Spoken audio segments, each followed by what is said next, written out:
Welcome back everyone, my name is Echo and I hope you're having a great day. Today's Minecraft video, we're back on Minecraft Java Edition for the latest snapshot. Today's snapshot is 20W28A and I can tell you guys, in this version, there has been some nerfs and some tweaks to Piglin Bartering.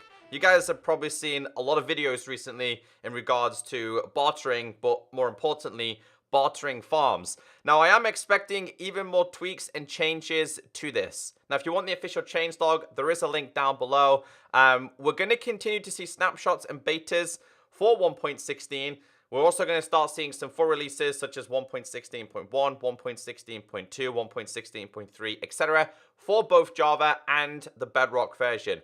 Because Bedrock, from my understanding, still does not have the brute piglin in a full release. It's currently in beta. So first thing I want to go over is on the official changelog, it says, this week's snapshot introduces experimental support for custom biomes in data packs. This work has involved redoing some of the internal plumbing of things behind the scene, so it might be a bit leaky. We hope no important parts drip out, but if they do, pick them back up for us, please. As always, make sure you back up your worlds if you try any kind of snapshot. Always make sure you back up your worlds if you're using experimental versions. So, in terms of custom biomes and data packs, I highly recommend checking out Azumavoid's video. He explains it and showcases it in a lot more detail, more than what I could show you in this video. That being said, guys, let's go to game and let's go through this week's changes. So only a handful of things to go through in today's video, but remember, these are snapshots. These are always subject to change, tweaks, or in some cases, even removal. So a good introduction, and finally that they've done this, because it was really, really annoying, is that Blackstone can now be used to craft yourself a brewing stand. Now, Blackstone is basically cobblestone of the Nether, right? Minecraft have outlined that they want the Nether to be inhabitable. You go in there, and you technically don't ever have to go to the overworld ever again, if you really, really wanted to. So one of the recipes that wasn't quite working is brewing stand. So if you have Blackstone and you have blaze rods, you guys know the recipe. I don't have to tell you. You've been playing Minecraft long enough. As you guys can see, you can craft that. So that has now been introduced. It's one of those weird ones. You'll probably start seeing a couple more tweaks like that as well.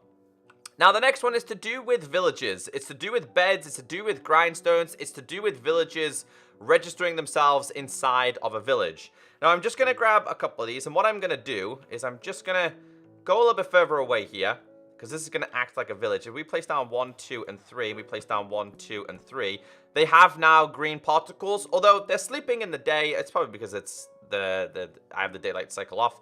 But regardless, you've seen their particles. They register onto a bed. This is the same for a workstation. It literally outlines that they have registered onto that specific workstation. Green particles for him. He's now changed his profession. Another one and another one as well. So you will see this. This is not in Bedrock yet. This needs to be introduced to Bedrock because villages on Bedrock are so frustrating. Granted, these two haven't quite registered their workstation yet, but he has. So whenever a new villager is introduced to a village, they will register with green particles for a bed and for a workstation. Continuing on, probably the biggest change, well, one of the biggest changes, which is really, really cool. This is to do with the Totem of Undying. Recently introduced is the totem now gives fire resistance for 40, I spelled seconds wrong there. Great. I try and do this without mistakes, but sometimes it just happens. So, yeah, a good introduction. The totems had a little bit of a buff. It now has fire resistance, so if we go to /, you know what, we could use these. Let's just put this in my offhand, actually. Offhand. And if we do change to survival, 3, 2, 1, we now have ourselves, you get it for 40 seconds. Fire resistance 2 for 40 seconds. So that's pretty cool, right? Because a lot of people are using totems inside the Nether. It makes sense to have this as an option. It's kind of reminds me of the golden apple. It's like a lifesaver. So that's something that's pretty cool. I really love the F3 and F4 change. That's pretty cool. And again, one of the biggest changes. I've watched a couple of the YouTubers talk about this as well, and I fully agree with them. Azumavoid, Wattles, and there's a couple others that I like to check out just to make sure I'm talking along the same lines as them. So this doesn't necessarily fix bartering farms. And what I mean by this is it doesn't really resolve the problem because you can still basically get all the resources. All you need to do is input a little bit of gold. To make yourself a gold farm, it's kind of easy. It doesn't really take you too long. So what I'm sharing with you here is the bartering before this version. So before this version, you could get soul speed 1, buck 2, 3. You can get soul speed 1, 2, or 3 on boots. You could get between 9 and 36 iron. You could get between 8 and 16 nether warts. You could get 5 to 12 glowstone dust, and you could get 2 to 6 magma. These, being the glowstone and the magma, have been removed. They've been cut out. You can't get these via bartering anymore. This will eventually make its way to the bedrock version. When, I don't really know, but they've been taken out, so you can't get these as trades anymore after this version. You can get fire resistance, splash, or full bottle. You can get fire charge 1 to 5. You could get ender pearls 2 to 8. Gravel 8 to 16. String 8 to 16. Leather 4 to 10. And then obviously these as well. So 4 to 16 of them. 1 obsidian every time. Between 1 to 3 crying obsidian.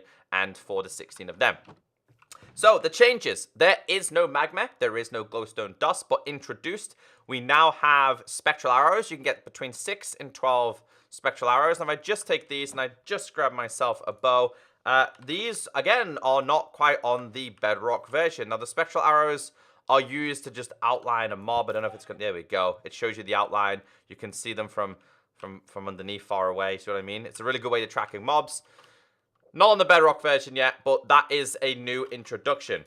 Something else that was also introduced is water bottles. So you can get water bottles via bartering. There's also been a reduction of items that you can get compared to this one. So in terms, this has been increased. So this is between 10 and 36, previously 9 and 36. String has 8 to 16, now has, is that 3 to 9? Quartz has been reduced, ender pearls have been reduced. Fire charge, you only get 1 now. You're not going to end up with 1 to 5 as a choice. Gravel has also not changed. They've also introduced blackstone as well, so that's something else that you can obtain. It's to try and balance it because people were just throwing tons and tons of gold to farm so many things. It doesn't really resolve the problem because all you got to do is import more gold. So that is a change. Keep an eye on the bartering. I would expect more of these to change. I don't think the developers have realized what they've unleashed to the community in terms of bartering. People will find a way to farm everything in this game. The next one here. Fixed thorns causing double armor decay. So this has been a long-lasting bug in this game, actually. So whenever you have thorns on, as you guys know, it has the chance to cause a little bit of damage to another mob. Let's just grab ourselves, let's just do a spider, for example.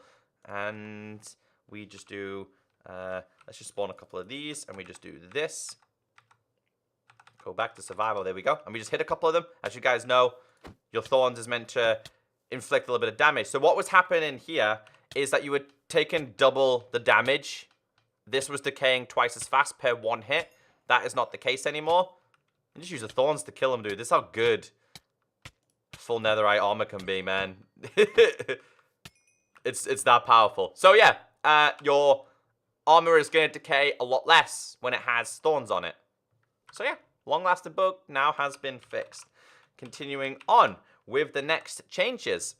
Oh, back to creative. So a bug that we've had in this game, you've not been able to put sea pickles on soul sand. It says fixed sea pickles not being able to be placed on soul sand is in the same in water. Granted, when you do put it in water, it does mess with your bubble columns. That has now been fixed and changed. Fixed fungus growing. So this one's a really weird one. Whenever you had a fire here, what would happen is that when you grew this, it would grow here and then miss these two and then grow here. So it was counting the fire is kind of like a full block. So when you do this now, it will put out the fire this time. The next one, wandering traders no longer drink potions in the end/nether. There is no day or night cycle inside of there. So whenever they were going into those biomes and dimensions, they would just drink a potion and you'd never ever see them because it's no day or night cycle. So that's been fixed. So if you ever find a wandering loser inside of your end or nether, you will see them permanently. Fixed crash when piglin/brutes turn zombified. So whenever this or this or this turns into a zombified piglin, it would cause a crash. It wasn't happening every single time. It was one of those occurrences that would just happen on occasions.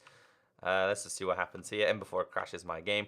Really like, there you go, there's one. I really like the introduction of these. I think they're a great addition, the brute piglins. But that being said, guys, if you want to know more about the custom biomes, go and check out Azumaboy's video. I know I post these videos a day late compared to everyone else. Hopefully you guys don't mind. I like to fully understand the changes before I make a video on the official changes. So have a great day, stay beautiful, and I'll catch you next time. Bye.